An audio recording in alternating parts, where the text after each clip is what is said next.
for Dayball to have been fired? Well, first of all, like, are the Giants ever good? Very Are they ever rarely. consistently good? Right? What about the Eli Manning years? The helmet catch. Listen, at this point, people being recruited in the NFL, that's about to be too far removed from their memories. Okay, yeah. That's how young they are. So, but I don't know, were they trying to hopeful that maybe Bill Belichick would want to come and coach? You know, I mean, I know they say he's committed to his girlfriend. Not, let's be real, he's not committed to coaching at college. He's committed to having a college girlfriend. Like, that's why he's distracted. But, yeah, at the end of the day, like, someone has to take a blame. It's always the coach. Like, oh, the team sucks, they're losing.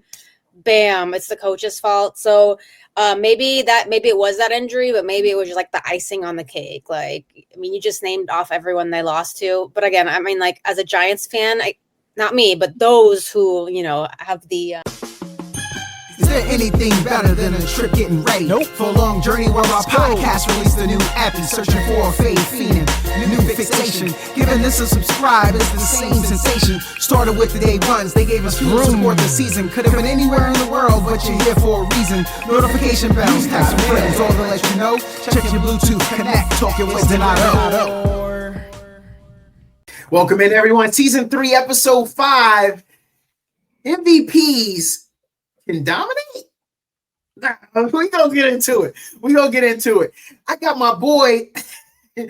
Look, Daniel, did you have to rep LA, dog? Like, I wanted to tell everybody he's from, like, Minnesota.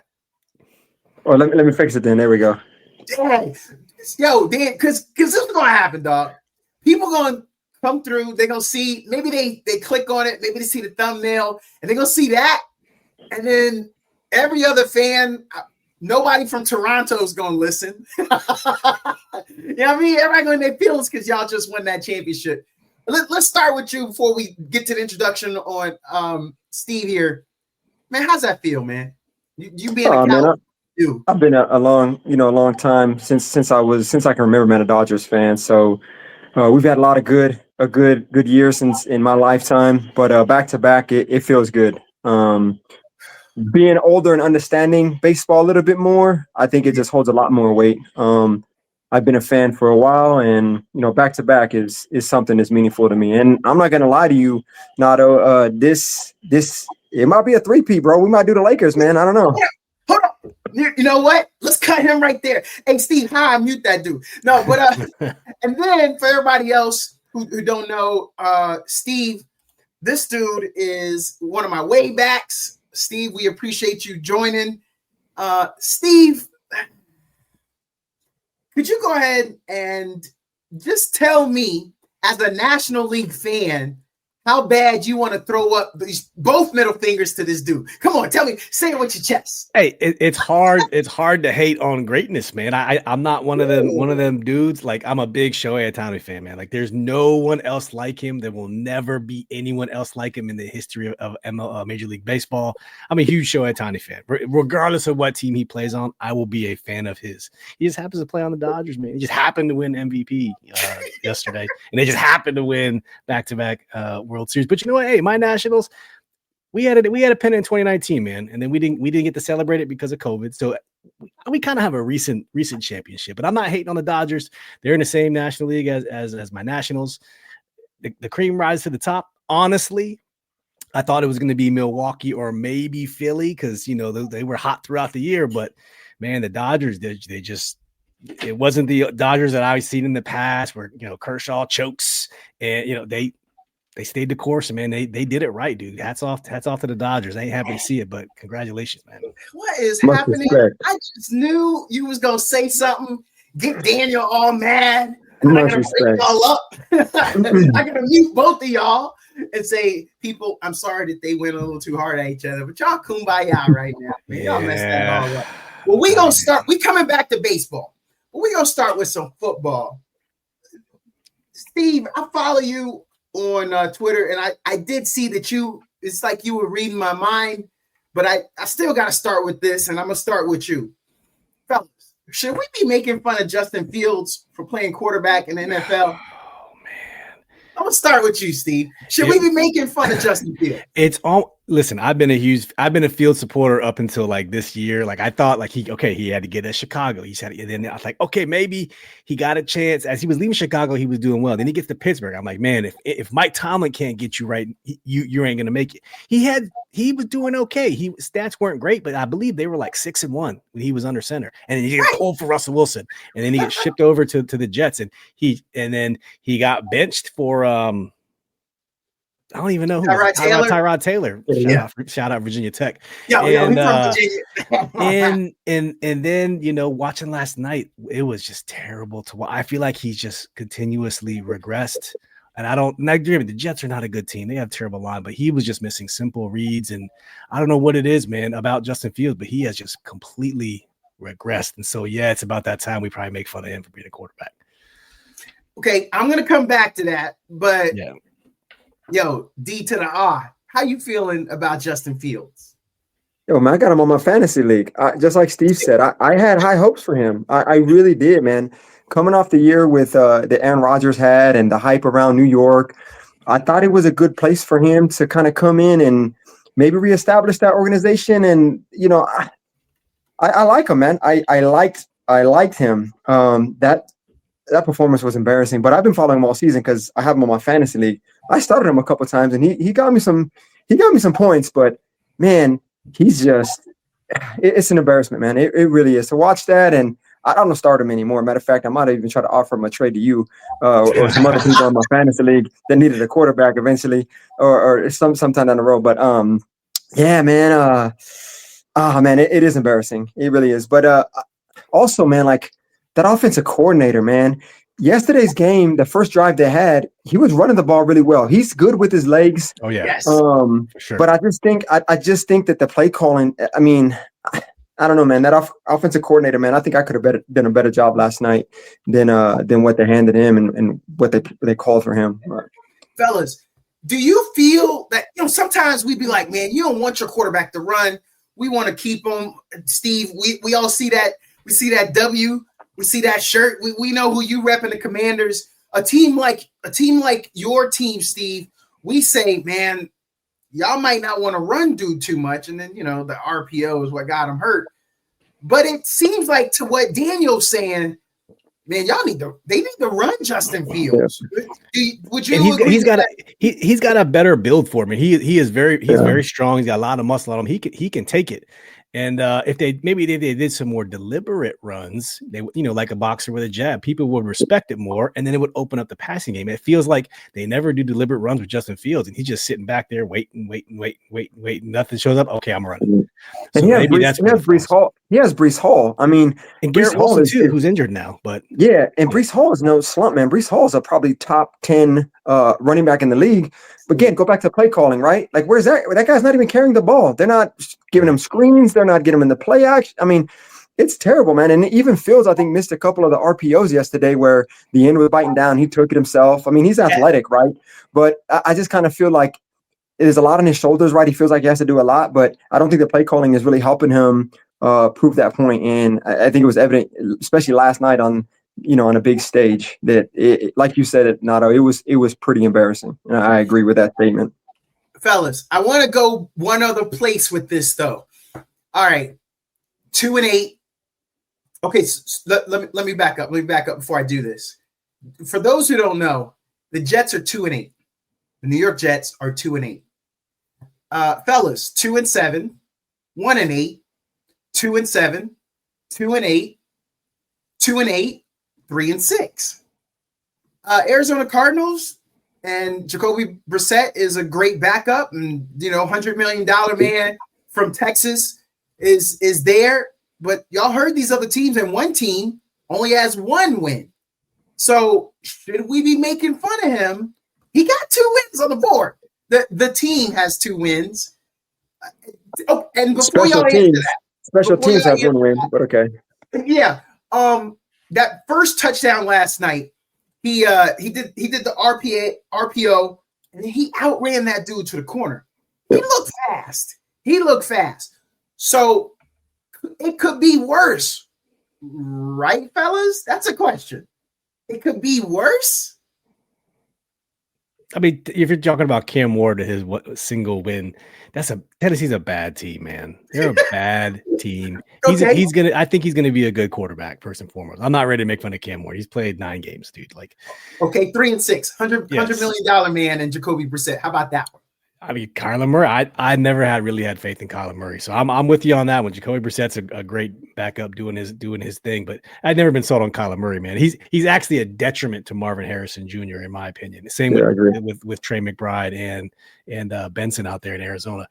Kyler Murray's not the guy, man. He might be for somewhere else. I just don't think he's got in Arizona. But I ain't ready to hang it up on Cam Ward in Tennessee, man. They're just a terrible team. I believe their coach. I don't think got fired already, or I can't recall if their coach got fired in this midseason already, or maybe that was last year. I can't have a brain fart. Hey, they go through so many, brother. Yeah. Okay, the New Orleans Saints. They were one of those 2-8s. Now, I don't know, man. They're on Tyler's show now. I feel like the Jets have just given up on the season. I mean, look at the trade deadline, what they did and who they gave up. Got rid of Sauce. They got rid of the Dallas got somebody from them. Interior guy. Wilson. Quinton. What's his name, man? The interior guy. Anyways, they're I just feel like they gave up on the season already. So whether they're 2-8, whether they finish out, 2 wins at the end of the season, I don't see them trying to lose on purpose to go. Again, I know it's going to tie into college football in a little bit. But I think they're looking at 2027 maybe to try to get a quarterback. I know Archie Manning is in the mix somewhere in there, but I don't think Justin Fields is the future for them. I think they're looking for a quarterback. They've already admitted that they're going to rebuild by what they did at the trade deadline. And I kind of feel that even when Garrett comes back, if he becomes healthy, he's probably won't play depending on their record. If they lose these next 2, I don't think Garrett Wilson is gonna play just to save him. And there's no point of him even playing at this point. But I think the Jets have admitted that they're rebuilding. I'm not a Jets fan, but I would imagine that Jets fans have probably said that for the last, 3 decades, maybe. No, it's not fair to them. I know you're in New York now, but I don't know, man. I think they've given up on the season already, in my opinion. But I can't see them going after a quarterback right now. For next year, I think they're looking at 2 years down the road. So I think they're stuck with Justin Fields. I don't know his contract, but I just feel like that organization has already given up. And I doubt their head coach is going to be there much longer anyways. I'm surprised he still has a job, to be honest with you. Here, I did want to talk about that. So it's no secret that, African-American coaches in the NFL get way more scrutiny than all the other guys. Let's not sugarcoat it, right? Aaron Glenn, he's a relatively new head coach, right? He's going to want to win. And not to mention, if you heard the owner a couple weeks ago talk to I have full support for Aaron Glenn. Look at the quarterback he's working with. Something along those lines. And I'm like, did he just say what I think he said? Like, did you just the quarterback that the coach is dealing with, he has a terrible rating. Like, dude, that's your player too. Like, yes, that organization is dysfunctional. That Woody someone is his name. Woody Johnson, I think his name is. I don't remember. Yeah, that's right. Terrible owner, man. They're not doing them any favors. I couldn't believe he said that about Justin Fields. Justin Fields already, bat and bruised. He cried. He talked about he cried at the interview after that win. Was it last week or 2 weeks ago? Couple weeks ago. Yeah. So that team's in shambles, man. But I know Aaron Glenn wants to win, man. He's an intense coach, and Rodgers was not the guy. They should have never picked up Rodgers. They took them a year off their plan, man. Not to mention, you put him in the media capital of the world. Right. And he doesn't do well with the media. He's cranky. He's not going to make appearances. I saw him at a couple of Knicks games, but that was not a good fit. And well, they figured that out. But yeah, hey, Woody Johnson's got so much money. He's the one that gave him 2 years, $40 million was the contract, to jog y'all's memory, to Justin Fields. So I can talk about him whichever way I want to talk about him, Steve, because I paid him. There you go. Right? For taxpayer dollars. And then just to clean that other thing up, it was Quinnen Williams. Quinnen Williams. There you go. Quinnen Williams. Yeah. So I got it. And I didn't know we was gonna talk so much Jets. Y'all answered it though. I'm surprised we're talking so much Jets. Right. But y'all answered it. Y'all answered it because he's in a bad situation. I don't know what he could have really have done Justin Fields, you take the money, you take the starting opportunity, you don't turn that down because you don't give up the coach. The other thing too, man, is like, okay, he hasn't thrown an interception, right? And the defense hasn't caught an interception, but anyways, he hasn't thrown an interception. But if you watch him, man, he's so hesitant. You can't throw an interception if you're not throwing the ball. Like he just won't he'll tuck it and run it. He'll take the sack. He'll throw it out of bounds, but he is not taking those shots. Man, live a little, dude. Yeah. No, and that comes out. I'm gonna blame the offensive coordinator. You already mentioned that earlier. It's ugly up there, and they're trying to stink it up. But the Miami Dolphins are 3-7, and I know I said I was gonna walk away.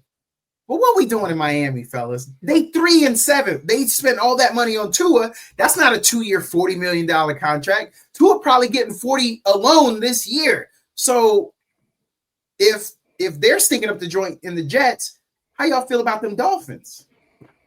Mike McDaniel, great coach. I think this game you're going to see on Sunday in Spain is his audition to be the Washington Commanders' next offensive coordinator come next year, because Cliff Kingsbury is going to get a head coaching job, probably in Miami, because he's a cool dude and he like that tax-free, that state tax-free status there. But I mean, it's either that or you know, you got to look at the openings. Miami just seems to make a lot of sense, or New York because Dable's gone.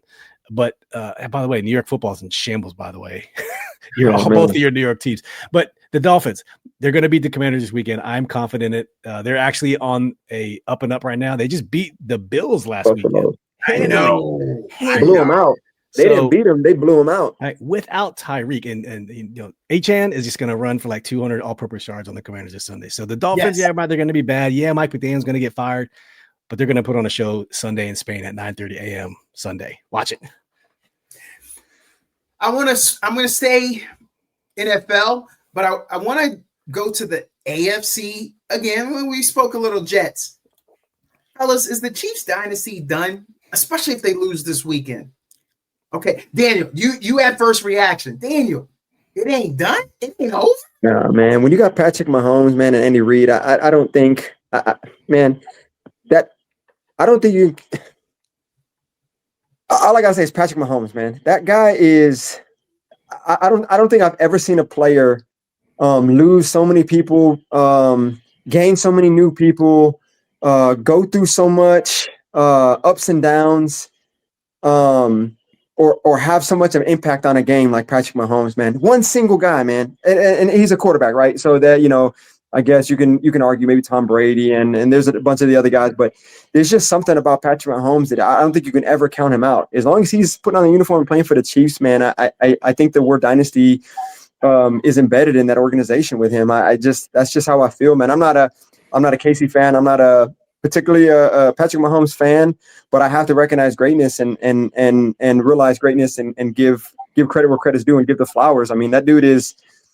Dynasty, man, it's not over. I'm telling you right now, they started off slow and everybody put them out. And then, dude, they just hit, when they got Rice back, like, it's like they're rejuvenated, man. I don't know how, like, I don't know, man. Let's see how they finish the season and see if they keep, the trajectory keeps going up, man. But they're just so exciting to watch, man. And I don't ever put anything, I can never count Patrick Mahomes out. Steve, you ready to get the shovel? You ready to say the eulogy? No, for the same reason that Dan said. Like, you don't bet on Patrick Mahomes in the same breath that you don't bet on Tom Brady, man. Like, he's been able to elevate. Look at that team. Outside of Travis Kelce, who have they ever had? I mean, you got Hollywood Brown, you got Xavier Worthy, who's going to be good. You got Rashee Rice back, who's going to be good. Your running game is garbage. You got Pacheco and Kareem Hunt. Like, who? The running game is abysmal, but they're making it work.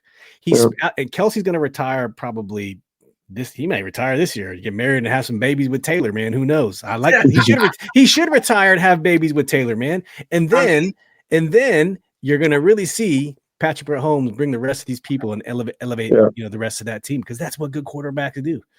No, even with bad people, that's what good quarterbacks do. No, Steve, we do not want Kelsey to retire.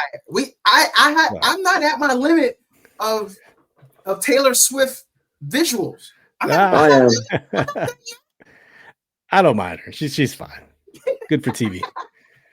Okay, fellas, I want to leave them. Y'all didn't want to bury them. I want to go to one other team here that's in the news for the wrong reasons.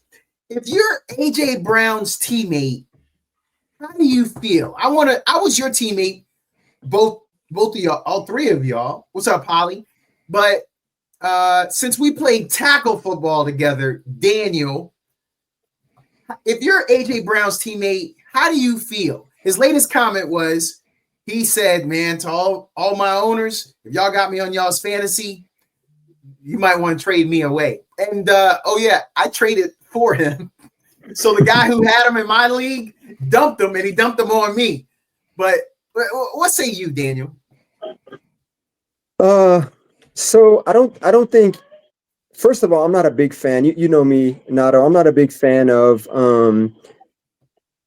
speaking outside the locker room. What's the word I'm looking for, man? Like airing keep it dirty in house, laundry. man. Airing dirty laundry. Yeah. I'm not a big fan of airing dirty laundry. But also, this is nothing new, right? When you get AJ Brown, or when you've been around AJ Brown, I think you kind of know to expect that. So if I'm his teammate, I'm in the locker room with AJ Brown, I'm not surprised, right? It really, it's not going to affect me. And there might be some subliminal messages behind that too. I really think this dude is going to go off. I really think he's going to have I think this season is going to, I think that telling this season or back in the season, he's going to explode. I really do. And also I think him going to the media and doing this is him publicly getting out there and asking for the ball more, asking for some more reps, or try, I don't know. I just, if I know him and I know who he is and I'm in the locker room with this guy, it doesn't affect me. It doesn't faze me. I don't like it. But I know that's who he is. I guess is the best way I could put it. So I'm not surprised if I'm in the locker room with that guy. And I honestly, I look at him as he's a top tier receiver. So if it's just like some scrub or something, putting stuff out there, he's probably gonna catch a lot more heat. But the dude can perform when he can. I know what he's capable of doing. I know the potential for him. So it wouldn't bother me necessarily. And I'm not a big fan of people, as Steve said, like airing dirty laundry. But I do think he's gonna have. I think this week, they're playing man. I think Detroit plays a lot of man, and I know he excels in man. I think he's gonna have a big game. Okay, I want to hear from Polly and Steve, but I got a question for all of y'all. So, Steve, yeah, how do you feel? How do you feel about?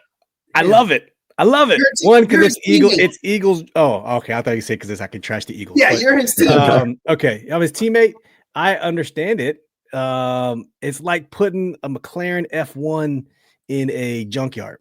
The dude is primed to be a high possession, high volume receiver, and he's not getting it because that offense is anemic. Kevin Patullo is not a good offensive coordinator. This also happened at the beginning of last year, if you remember. They were at each other's throats. Yes. And shout out to my boy Janky Rondo, great Commanders content creator who was playing Madden with him on live, and this is when the comments came out. Yeah, that's how it all transpired. And if I'm his teammate, I understand because it's clear as day that offense is not good. And you got another McLaren F1 behind you in Saquon Barkley, who's also not getting the ball.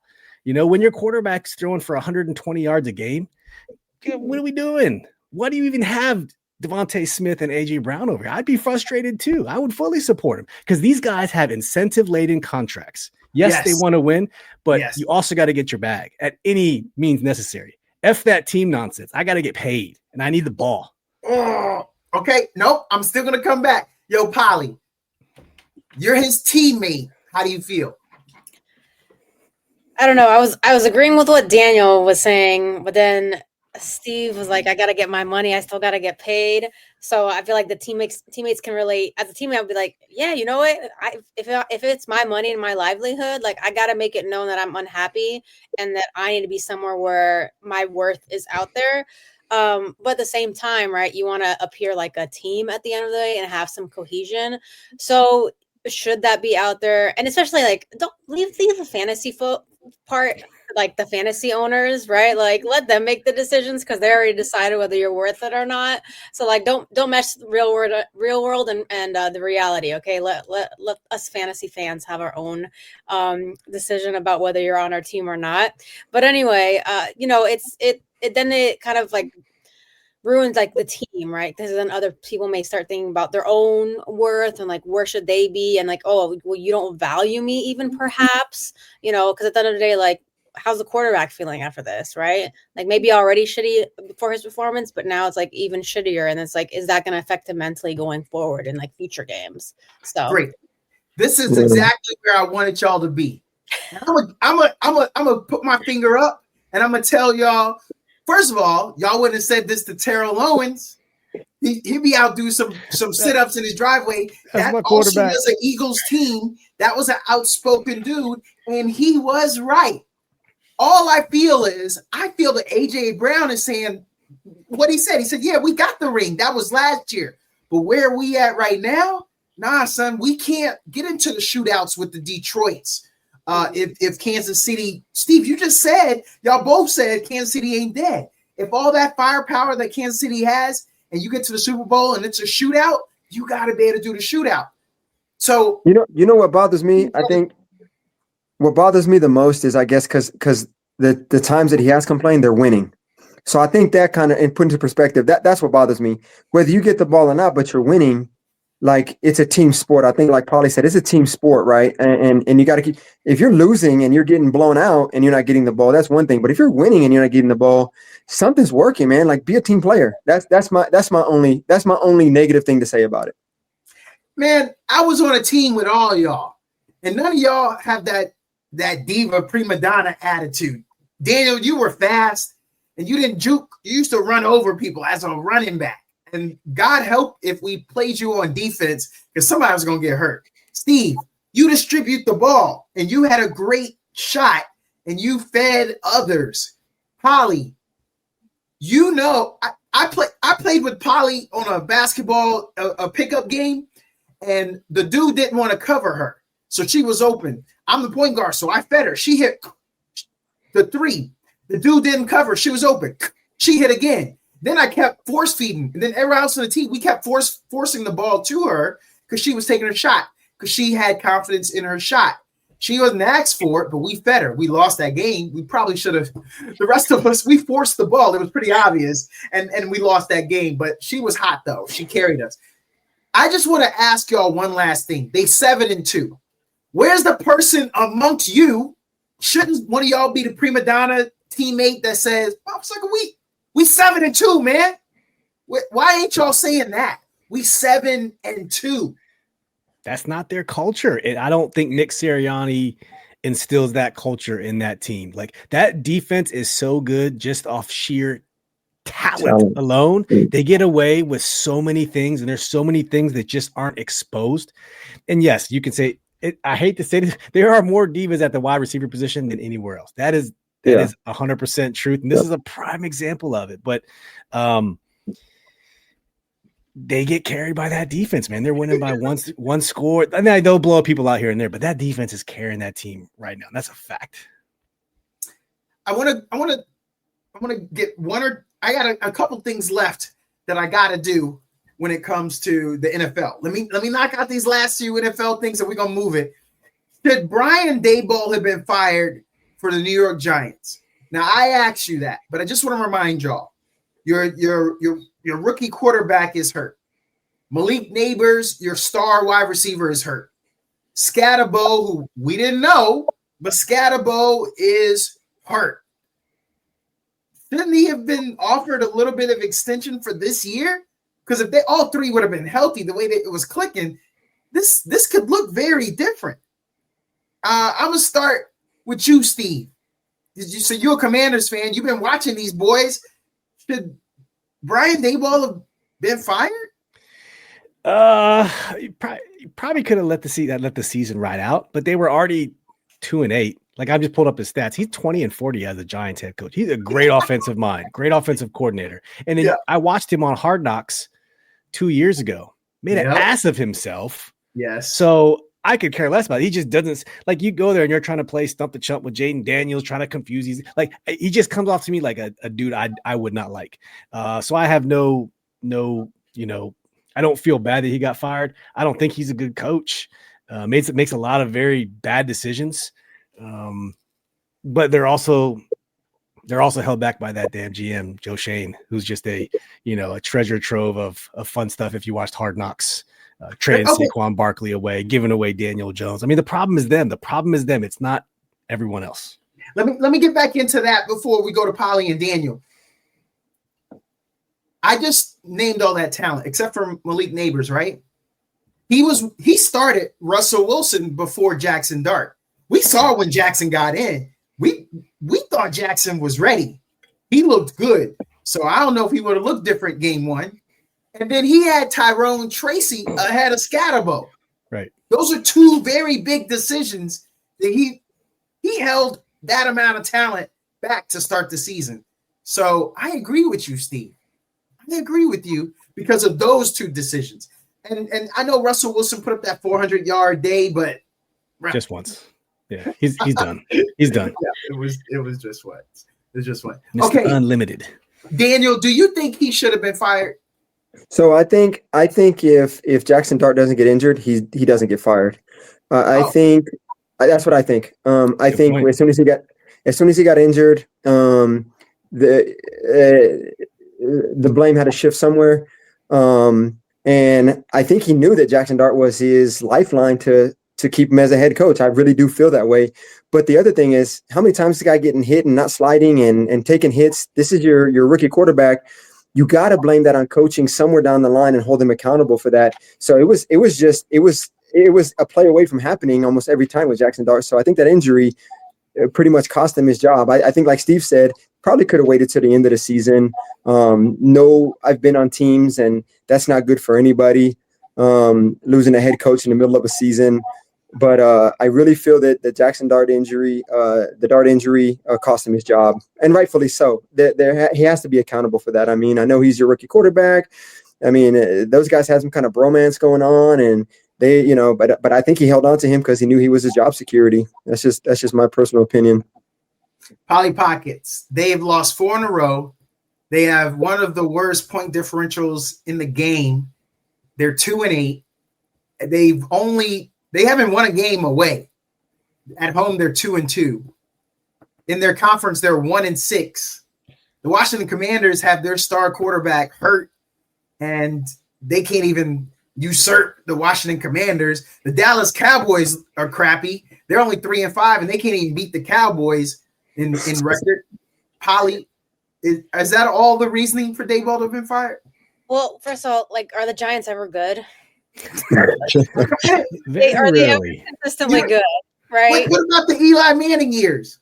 The helmet catch. Listen, at this point, people being recruited in the NFL, that's about to be too far removed from their memories. Okay, that's how young they are. So, but I don't know, were they trying to hopeful that maybe Bill Belichick would want to come and coach? I mean, I know they say he's committed to his girlfriend. Let's be real, he's not committed to coaching in college. He's committed to having a college girlfriend. That's why he's distracted. But yeah, at the end of the day, someone has to take a blame. It's always the coach. The team sucks, they're losing. Bam, it's the coach's fault. So maybe it was that injury, but maybe it was just the icing on the cake. You just named off everyone they lost to. But again, I mean, as a Giants fan, not me, but those who have the pleasure of saying that they're Giants fans, right? Do they ever have hope they always have hope that this is their season, but realistically, writings on week 1, that it's probably not going to be good. But sometimes it's always the coaches. So, but they also walk away with a decent amount of money. So do you really feel sorry for them? I don't know. They'll find a job. I'm going to switch to something else. I want to just read a stat before I ask the question. 292 points scored in the NFL, 321 points scored in the NFL. And then number 3, 263 points scored. Are the Dallas Cowboys cooked? They're that third team. They have scored the third most points in the NFL, and yet they're still 3-5. Are the Dallas Cowboys cooked? Steve, you're an NFC East guy, so we're going to start with you again. Yes, they're cooked. I mean, if we just previewed the Dallas game a couple weeks ago after they took the Commanders out to the shed and beat them with the switch. Number 1 ranked offense in the NFL. Not scoring, but yardage. Worst defense in the NFL. So how are you going to be 1 and then 32? You ain't going to win that way. I mean, granted, if you score 40 and other team scores 39, you're going to win. But that defense, I mean, getting rid of Michael Parsons was the worst thing they could ever do. Jerry's so dumb. They should have did whatever they had to do to keep Michael Parsons because that defense is horrendous. Bottom line, they're cooked. They cannot compete with the other NFC East or NFC powerhouses. Can't do it. Steve, there's only one team that's given up more points than them, and it's the Cincinnati Bengals. The Bengals have given up 300 points. The Cowboys 280. Steve is spot. No, the Commanders are. The Commanders have, but the Commanders are injury decimated. They have 7 starters off the defense. IR. It's not even fair to bring us up. They're third. The Commanders are second. Cowboys are third. Yeah. So, that tells me what I need to know. Yo, Cali boy, you live in Texas. Are you allowed to comment? Put a fork in them. They're done, man. Worst defense, and then come on, man. I'm old school, man. Defense wins championships, man. I don't care how good your offense is, man. You can't get those guys at rest, and they're cooked, man. They're cooked. Polly, save Cowboy Nation. No, who are Cowboys? Like they're like one step up from Giants fans, right? They're always hopeful, and like they have it going, and then they mess up something, right? Yeah, it's our year. It's always their year since the franchise started, right? It's like it's our year. It's our year. At this point, it's like they just love. They don't want to be Houston fans, so they just have to cling on to something. I think Texas may need like another team to help with this Dallas fiasco, right? But yeah, I'll tell you, like if your defense sucks, like you're not gonna get those interceptions that could help you change the game because your offense could do everything, but like offense they can't carry you. That you need something from the defense. So they might as well try next year and say this is our year, but see you later. Okay, I want to switch to something. The NBA made another switch to their All-Star game. I never hear in my circle, I've said it to a couple people, I never hear it in my circle. I'm going to start with you, Daniel. Would you ever go to an NBA All-Star game? NBA All-Star weekend? For the experience, why not? See? Even you were kind of hesitant. You weren't hyped about it. If it was close and it was convenient and, it was, I got some free tickets or something like that, or they were at a discounted rate, I would go and check it out. Yeah, I mean, I wouldn't travel for it. I wouldn't go out of my way to go to an All-Star week event or anything like that. God, that hurts. Yo, yeah. Steve, you a diehard. You a sports man. Yeah, I totally would go. Okay. Plus, hopefully, I would have my kids with me, and it would be a fun game to take kids to because it's an exciting game because there's no defense. It's going to be 175 to 173. That's what it's going to be. It would be fun just for that. But if you're a purist, it's a terrible game. Let's be honest. They don't play defense. They just let you run up and down the court. But for kids, it'd be awesome. But as someone who loves basketball, it's terrible. It's terrible to watch. I like the ideas you're doing with I don't know. Honestly, I don't know what they've changed it to. If you said they changed their format, I honestly don't even know what they changed it to. If you could share that with me, what did they change it to? So it's going to be a round robin format. So it seemed like they were afraid to go us against the world. So it'd be a round robin format going into the fourth quarter. It's atrocious. It's atrocious. It's ugly. Don't they got to pay the players? Don't they got to pay the players now to go and compete and stuff? Isn't there like an incentive involved in that? That tells you it's going downhill when you got to pay these guys to come out there and play. It sounds very MTV Rock and Jock. Remember they bring like celebrities to play with the kids, the actual players, but. Yeah, no, yeah, and then the skills competition has just gone down. The slam dunk competition is not really fun to watch anymore. I like the 3-point contest, but I don't know what it is. Just the dunk contest just isn't. I don't know, man. It ain't the Jordan and Dominique days for whatever reason. Well, Polly, as I don't know about Daniel and Steve. I know you were in a 3-point contest. I think you had the ball rack to your right? You pulled from the right and got him up. That's how you did it. So you going to the All-Star game because you want to watch the 3-point shootout. I'm going to the game based on Daniel's logic because I was thinking like, is it next to me? Free tickets? Does this make sense? Like, can I take off time from work? But also, it's like the round robin. Isn't that basically just the NBA season? Like, what are we trying to prove? We already know you're all-stars. We already know you get paid more money than reasonably is necessary at this point. And like, we know the US is the aside from like, France and some random countries that produce these players that we end up stealing anyway, the USA is the powerhouse for basketball. It's like us against the world. Like, what world? Who else plays basketball? Like, nobody cares or consumes it the rate that we do. So I just feel like the All-Star game, like, yeah, cool. I'll watch it at home on the comfort of my couch with my snacks. But no, I'm good. Oh, I just reading it, Doug. It's terrible. It's horrible. The two American teams. The NBA is and the NBA picks the teams. Yeah. First off, the NBA is rigged already. Don't give me that. The lottery class. You ever seen the draft lottery? I don't want to hear the Wizards should have had they had the highest percentage for the highest pick in the NBA, and they end up picking like 8th. Tell me how that's possible. The lottery is rigged. I believe it. How do the San Antonio Spurs? Sorry, Daniel. How do the Spurs get the Admiral and Tim Duncan? Yeah. How do the New York Knicks get Patrick Ewing? You got to send a star to a big market. Yeah. No, I think it's rigged. All right, we started by talking a little baseball. I want to get back to that baseball right quick. Is Shohei Ohtani officially the greatest thing we've ever seen? Are y'all ready to just, if you want to crown him? Not yet. Oh, Daniel, you ain't bro, you rocking the LA.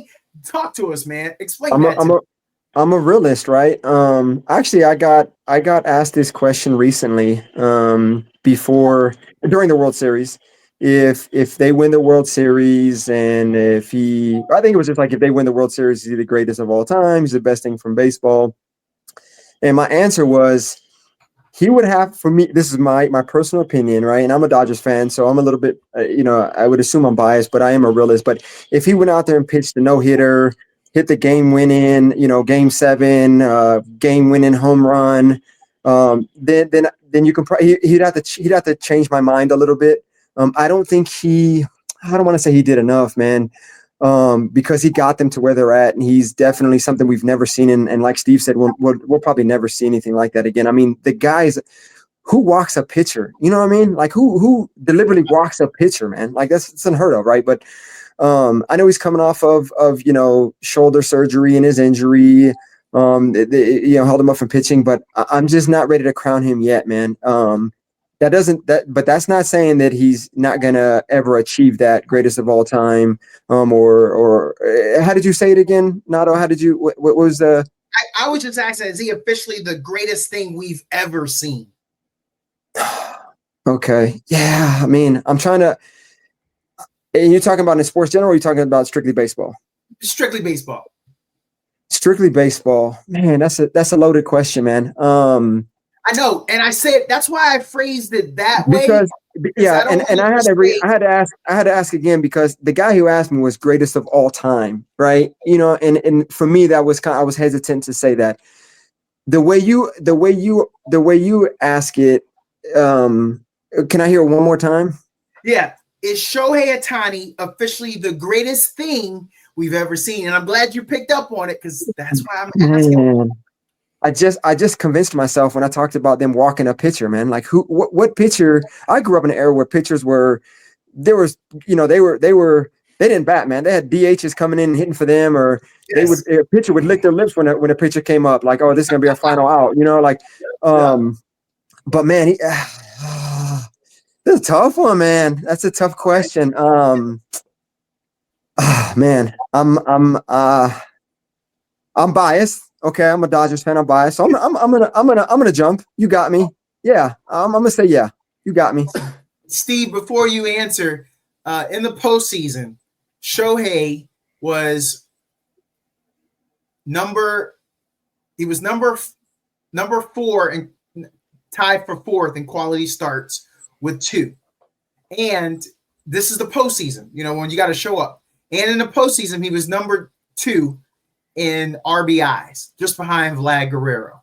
So when I throw that in your face, I want you to also know he was tied for the most home runs in the postseason when it's time to show up with 8 behind Vlad Guerrero.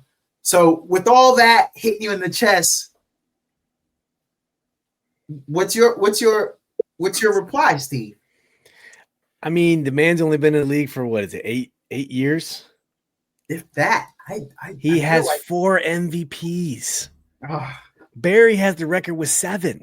yes. You're going to be asking this question every single year. And at least by next year, it's probably going to be a definitive yes. But like Daniel said, no one has done what he's done. No one has led that much on the batting side, but still give you, he didn't pitch that much this past season for whatever. Like I guess he had the injury, but in the past seasons, he's gotten you 10, 12, 13, 14 wins as a pitcher, and then to turn around and do, the Angels could never figure it out. But I mean, you're never going to, when are you going to see that again? Yeah. So to me,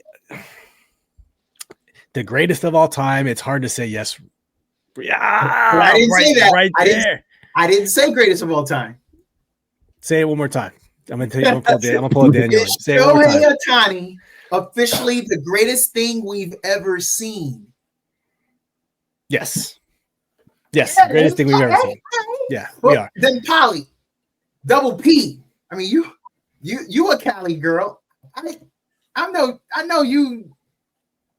No, I don't know. How do you feel about that? Based on how you ask your question, but yes, because also based on the stats, right? Like in a way, numbers never lie. But again, like we're gonna see what happens in the future, and like he's on track where you could possibly make that statement. But again, also this just means that people are just gonna have to like emulate and try to train the way he trains, so that way we have more of him in the future, right? Because now that we haven't seen this before, that doesn't mean we won't see it again. No guarantee, but we know. Let me ask y'all this then. Let me go before I do that. Steve, you were saying that he was injured. Yeah, he was injured, but yet he's still tied for 4th out of all the pitchers that made the postseason. He's still tied for 4th in quality starts with 2. The leader has 4, but that in itself is good. I wanted to dirty those waters. That's why I gave you all those batting stats. But if you just go off of that, and like you said, but I want to come back to, this was the question I have for y'all. If there was anybody else in an 8-year career, why wouldn't y'all crown him? That's a great career. If your Nationals had him for 8 years, Steve, and then a freak injury ends that should be enough for a Hall of Fame career. Gale Sayers, he didn't play 8 years. Barry did. Well, Barry barely did. But you see what I'm saying? Yeah. So why do y'all? I think all y'all were like, well, let's see in the future. Why we got to do that? But your question is, out of all sports. See, I turned that off in my brain when you asked that question. So I was thinking baseball. I thought we said baseball. No, see that I specifically didn't say anything about baseball because this is what I formulated it that way to just say this to you guys. He's the show. And I don't know, except for maybe primetime Deion Sanders. this dude is the show. Like, you want to see him pitch, you want to see him bat, like all eyes on him. And I don't remember another time we've won it. Okay, Bo Jackson too, but aside Michael from Jordan. Bo Jackson, Michael Jordan, Muhammad Ali. He's not above those two, right? In my opinion, he's not above Mike Tyson. Right. If you so do that, now that we're bringing in all these that's other why things, I said it. This is what I wanted to hear then, because you just talked me off the ledge. Yeah, the answer is no. Yeah. Okay. All right. Pretty damn impressive though. Okay. All right. Y'all talk me down. I was trying to push y'all off a cliff with that. But all right. Ding, ding, ding. We still on baseball. History has been made. For the first time, for the first time in Major League Baseball, this time I said it, for the first time in Major League Baseball, we have back-to-back MVP winners in both the AL and NL. 2 consecutive seasons, Ohtani and Judge. They keep breaking the record books. Come on. That's the name of this episode. MVPs can dominate? There's a reason I put that question mark in there. Why are we not okay with that? I feel like there's a lot of people that are unhappy that they both went back to back. Like, they're bored of it. I want to know how y'all feel about that. Let's start with you, Daniel. So I'm going to just speak on MVPs in general. I don't think they like to give back-to-backs in any sport. So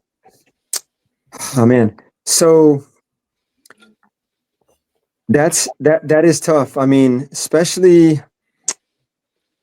Oh man. Okay, so back-to-back MVPs. It's very, very uncommon. I know they like to share their wealth. I think there's politics involved in that. Jump in there. Shohei Ohtani was unanimous. And I believe it. I believe it. So that's why I gave y'all that previous question and put this afterwards. Is ain't nobody trying to play politics with him, because we're all like, oh. The other point I was going to make is typically what happens is an MVP, you have to be on a winning team, and that's what was going to lead into the next thing, right? There's guys out there who don't have the supporting cast to help them have that winning team to kind of have. So again, it kind of ties into the politics of it, but I just feel that there's guys out there that I don't say they don't have the opportunity, because everybody has the opportunity, but let's just face it, man, you play for a crappy team, man. Like, you're not going to get the opportunities of somebody who's on a really good team. Or let's look at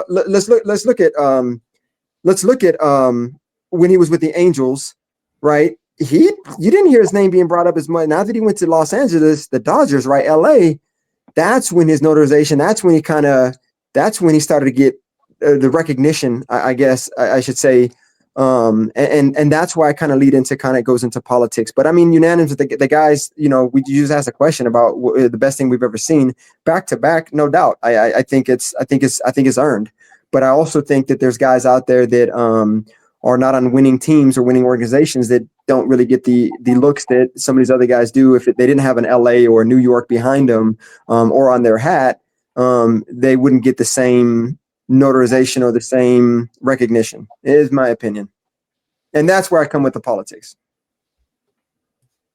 Steve, are you okay with both of them getting back to back? Yes, because in this case, they earned it, right? Like Daniel said, like the leagues want parity. They don't. If they give it to the same guy, you're like, oh, here we go again. Because this MVP, it does sell. It's storylines. Like a good example, Lamar Jackson won it in 2023. Lamar Jackson should have won it in 2024. But who'd they give it to? They gave it to Josh Allen.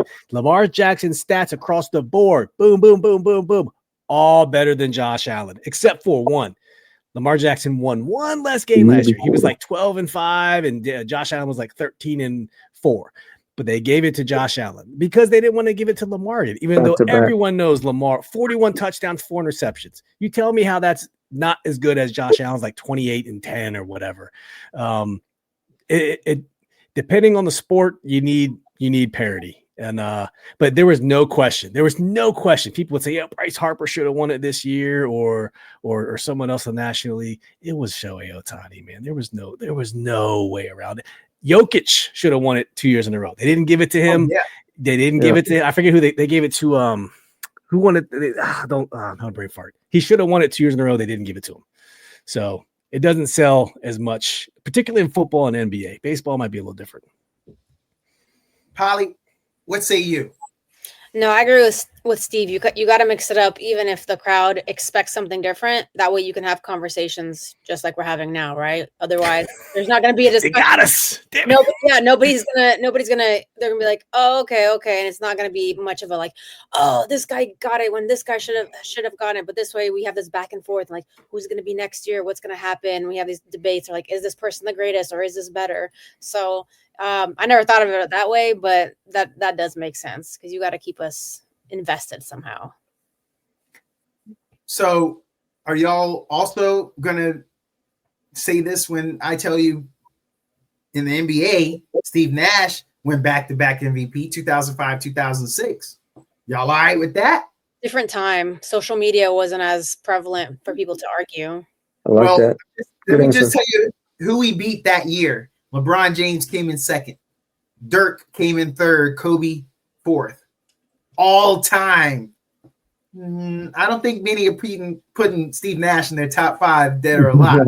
I'd have to look at his stats for those years though. Like he had to have been dishing some crazy assists. He had probably averaged almost a triple double. He had to like doubled his whatever the year before that. Like it was almost like where they just if he won it the year before and he doubled that, then how do you not give it to him? Something along those lines. Or it must have been just a clear, run away with it or some of those years. Unlike Steve, I'd have to go back and look at those stats, but I do remember him winning back to back. I got him there. Okay. So he averaged 10.5 assists. Okay. He averaged 18.8 points. And y'all weren't expecting rebounds. Was that the first year or the second year? That was the second year.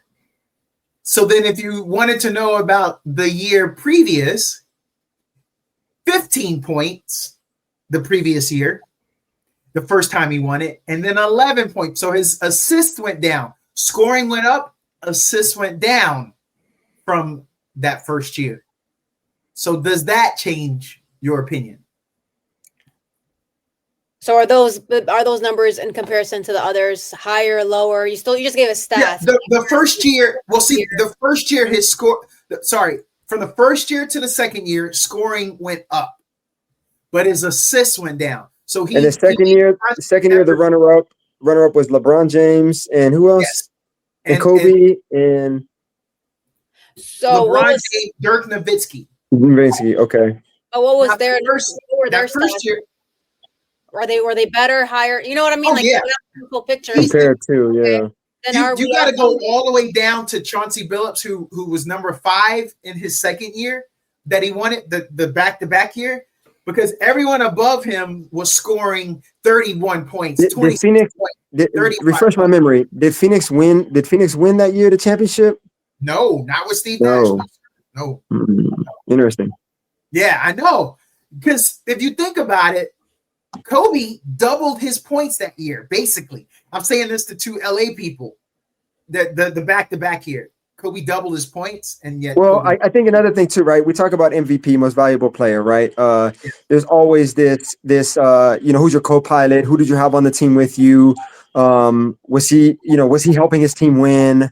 Was he a lot of those come into play because even like with LeBron, I'm a Kobe fan, so I'm not going to say much about Kobe, but LeBron always had a cast around him that was, that he wasn't the most valuable player for that team. Let's just say he wasn't winning games, solely. Well, I take that back. LeBron has been a beast, man. I can't hate on the guy, but I think it comes down to if Steve Nash was out of the equation due to Phoenix Suns win, did they have the same record? Who was his supporting cast? That's who I would argue, or that's who I would maybe. Stoudemire, Sean Marion, Joe Johnson, and Quentin Richardson. They were the number 1 ranked team in almost every offensive category in the NBA.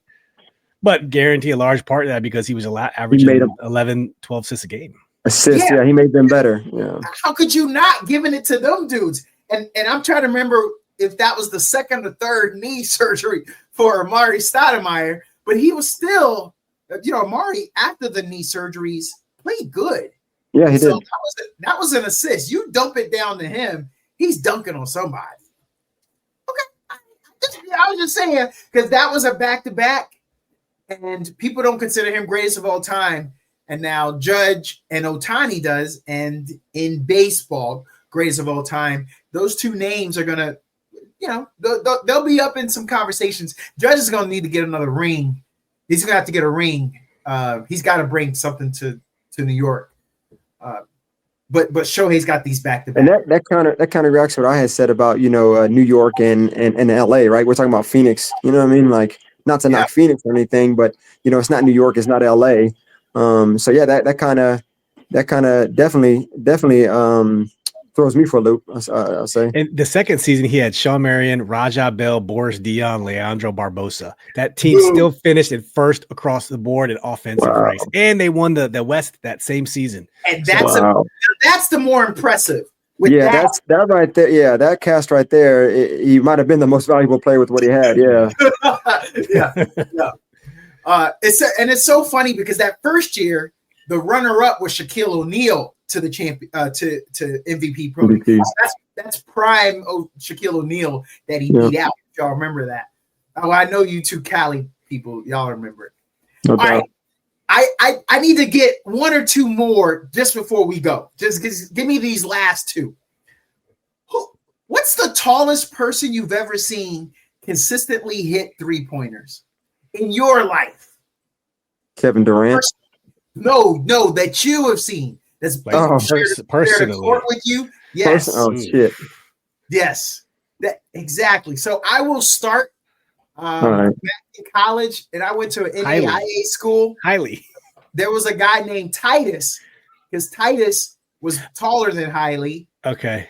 We played a lot of one-on-one in lunch, and he had a really good 3-point shot. He just said coach didn't want him shooting those. He was our center, I believe. Yes, but he said, man, I really want to shoot these, and he shot them pretty good. I'm gonna tell you, he would at least hit 4 out of 10.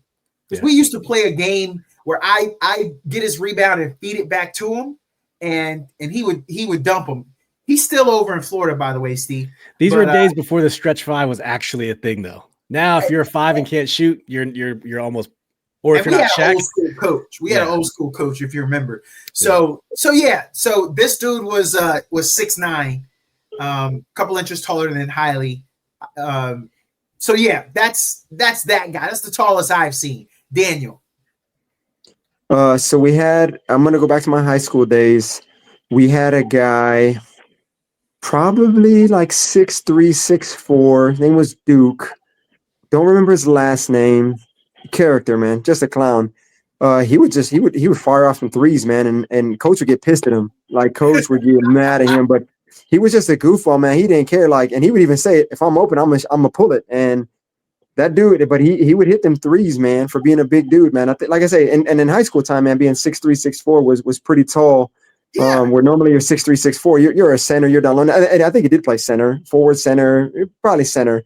But he would come up, man. If nobody's guarding him, he'll pull a 3, man. And he'd look at coach sometimes and just kind of give him the shrug and but he was just a character. And I think he got away with it because that was just his character kind of. And you couldn't get mad at the guy because he was just a big goofball. But yeah, Duke, man. Duke would just put up them threes, man. Well, I asked y'all that because when we look at the NBA now, we see Wemby is working on that 3-point shot. Giannis has gotten better when it's come to the 3-point shot. Like he's getting there. And I just want to know, is this where we're going to be now? When I look at the tallest guy right now, he's top 10 in the NBA. Lauri Markkanen, they have him listed as a forward. Plays for Utah now. If y'all remember, he bounced around, and he's listed at 7'1". So I'm just saying, for that. A 7'1" guy to be in the top 10 for 3-pointers made at this point of the season just kind of tells you where we're at. And I was just wondering, are y'all okay with that? Y'all okay with the big boys getting them threes up? Dirk showed us how to do it, man. I think he's 7 even. I think he's 7 foot flat. Dirk showed us the way, man. To me, he's the first big stretch 5 I can remember that could put up the long ball. And wasn't a true, banging on the board center. He could do a little bit of everything. So I believe he was the model. And I love me some Dirk, man. Well, I gotta go back a little bit. Sam Perkins. Do you remember Sam? Oh, I remember Sam Perkins. Yeah, and I thought, that's a big dude. I don't know the height of Robert Ory. He was he was a power forward though. All right, okay, but I know Sam Perkins was a center. Yeah, he was. They used him as a center, but so he was a stretch. And oh, by the way, I don't think Wemby is done. I think when Wemby is done, he might be able to get to high 30s.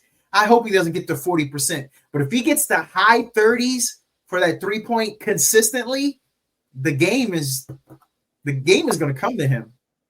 I think we're going to be it's starting to come to him now. I mean, he's put a little size on him, but he still has potential. But one thing, right? Obviously, I'm out here in San Antonio, but he's actually, in my opinion, I don't know the stats right now, but the first few games, man, he didn't put up that many threes, and he was still scoring. And I'm old school, man, right? So it kind of goes back to your question. I don't like to see big guys shooting threes. It's weird. It's awkward to me. My son plays basketball, and he plays in an organized team, and we have these big guys get up there and shoot, and I'm just like, what are you even doing at the top of the damn free throw line? You need to be down there getting a rebound, boxing out. Like I just old school, man. So it's gonna take me a while, I think, to embrace this new NBA. But I also feel that where are these big guys at, man? Where are these Shaquille O'Neals? Where are these guys don't stay healthy anymore, man? You got those guys, but they're not staying healthy because there's so much weight, But I'm just like, it's like the baggy jeans, the skinny jeans. We're going to come back around to the NBA where there's going to be big guys and twin towers, and they're going to be just dominating down low, and it's going to be a force to reckon with. And I think we'll transition back to that type of basketball. But right now, I ride the wave, and it's hard for me to embrace it, but it's really difficult for me to see anybody over 6'7", 6'8", shooting threes. I believe they have no business on beyond the arc, my opinion. In his last 10 games, he's 33% for three. And, although tonight it's still early in the game, he's playing against the Warriors. They're getting in his head because he's 67% tonight, 66%. So he's like, I can get him up. These dudes going to be bombing. I got to bomb back. So, yeah, I think we started the year, man, like Wemby in general started the year, like driving more. Like I just seen him being more physical and driving more. And I think that just kind of comes with whoever's working with him. And I know the offseason he's worked with some guys, and he's put on some weight. I think if he can figure out that part of his game to be a down low presence and be able to shoot threes, he's going to be unstoppable. He's something we've probably never seen before. We might be asking that the next episode in a year or two from now. We might be asking that same question we asked with Ohtani, man. However you rephrase that question, is he the greatest we've seen, or however you rephrase that question? Greatest thing we've seen. It's funny you say that. We may have to come back since we call him the alien. I do like that nickname, but yeah, is he from this planet? Last question. This is more of the opinion of you guys. Why is Bad Bunny such a big deal at the Super Bowl? Do you understand the other side? Now, I only have 388 friends on Facebook. I don't know. I just try to keep it small. People I really engage with and know. So my circle isn't like a normal person's circle. I don't get into politics. I don't really like to do that. We don't do that on this pie. But I'm trying to hope that you guys in your circles, you listen to your friends, or maybe you are some of those people, and can just explain to me, why is Bad Bunny such a big deal at the Super Bowl? And do you understand the other side, the hateful side? Do any of you understand that? So I genuinely would like y'all to help me, Daniel. I feel that the NFL is just reaching for. They're just trying to be a diverse organization, right? Look at all the games we have outside of the United States this year alone. I just feel, my personal opinion is that the NFL is doing things to try to grab different demographics and get different fans. That's how I view it. And I think that rubs people the wrong way because the NFL is the National Football League. It should be somebody maybe. I think there's this persona that says that like if it's being played in Miami, and Bad Bunny is probably the good fit for that, right? If it's being played in, let's say Tennessee, that there's some, country singer that headline, that headlines a Super Bowl, something like that. But I feel that this is my personal opinion. I feel that the NFL is just on this, try to reach the different demographics they can, whether that's females with Taylor Swift, whether that's Bad Bunny getting the Latino community, all these overseas games. That's kind of how I feel. And I don't mind the Bad Bunny thing. I'm not like I have mixed feelings against it because like as a football fan, like I would rather have somebody that maybe does. I'm not a huge Bad Bunny fan, right? I don't know if his music is all in Spanish or if there's English ones to it or not, but it's just something that like I would prefer to get somebody who fits everybody, if that makes sense. Somebody who can please everybody. You're never going to make everybody happy. I understand that, but something in the middle somewhere is kind of where I feel. That's just my personal opinion on that. Steve. So without trying to get political, yes, Bad Bunny is like, for all the reasons Daniel said, they chose Bad Bunny. They're trying to expand their audience. It's a lack of education on the people who are upset about it. With the whole, I'm not getting political, but the whole immigration thing, they already threatened to be, heavy ICE present at the Super Bowl. They don't understand that Bad Bunny's Puerto Rican and Puerto Rico is a U.S. territory, which makes him a U.S. citizen. Thank you. And they want someone who's probably more representative of it's really one side. Let's not be honest. It is one side of people who do that, and they're already forming their alt cast, their alternate simulcast of a halftime show with their own sort of people, with their own sort of music. They're already, that's being, I don't know if you know that, but that's being organized. I did not. By Turning Point USA, the people, Charlie Kirk's foundation. They're doing their own, like, we had the Puppy Bowl sometimes. You like to watch the Puppy Bowl. Yes. They're doing their own halftime show. And it's kind of petty. It's kind of childish. You don't have to like the halftime show, but it's it is what it is. You watch it, you don't watch it. I don't see the need to do a whole, we want our own thing to be, to be us. It just seems silly to me, but that they just wanted someone more representative. I think I forget where it is. Is it California this year? Yeah, it's in San Francisco. And so there's some people, some other bands who are from that area. Leonard Skinner. There's some people who are from that area, and they're like, why didn't you just choose those people? And the Dan's point, they're trying to expand the audience, and who cares? That's okay. It's just a concert. It ain't that deep. That's my opinion. Polly, the Super Bowl is back in California. Matter of fact, this year it's in San Francisco Levi Stadium, and then next year it's going to be in Los Angeles. So it's y'all DC in 2030. DC in 2030. Back to back. So could you explain it to me, Polly?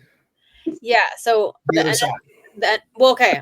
First of all, like the NFL is a business. It doesn't care about your feelings, right? Because if it cared about your feelings, it wouldn't fire like my favorite team's head coach from the New York Giants. Like it wouldn't do that. It would be like, oh, fans are really gonna be upset. They'd be like, oh, I'm gonna pluck this guy and I'm gonna just throw him over here. I don't care because financially it makes sense, right? So like the other people, I mean, they're just uncomfortable. Okay. So if they grew up listening to a certain thing of music, I mean, I love the people who are like, Metallica should do this. Like, yeah, there we go. Metallica. Right. Is Metallica even healthy enough to like breathe? Yeah. Right. Like, and there are Metallica fans, but there's also like young people who probably have never listened to Metallica. Right.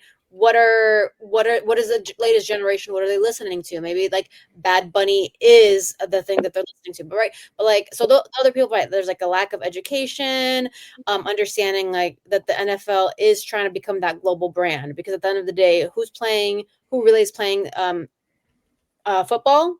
The US. But why are we going overseas? Right? We clearly there's a reason why the NFL is like, we need that. And then you're never going to have a happy medium, right? Like how many people didn't like Kendrick Lamar? The same people who, don't understand why we have Bad Bunny. And they're like, I've never heard of him. go like that's an education piece. Like you've never heard of them, okay, just Google it. Who is this artist? Where are their rankings? And there's that. Can I answer that right quick? Yeah, absolutely. I mean, I know it's high. Is considered one of the biggest and most influential music stars in the world. He has been described by the New York Times as the world's biggest pop star, streaming dominance. He was the most streamed artist on Spotify globally for 3 consecutive years, from 2020 to 2022, for chart success. He was named Billboard's top artist of the year across all genres. How do I not know this? Non-English act. And then lastly, for industry accolades, he was honored in October of 2025 as the #1 artist on Billboard's top Latin artists of the 21st century. Yeah, it's like Daniel, like I said, he's not my #1, he's not my go-to, but I'll be like, okay, cool. Like and also I know he's done things like linguistically for music. And that's always that, as in like even people who, because there's people who are like, even I speak Spanish and I don't know what he's saying, right? That's the joke.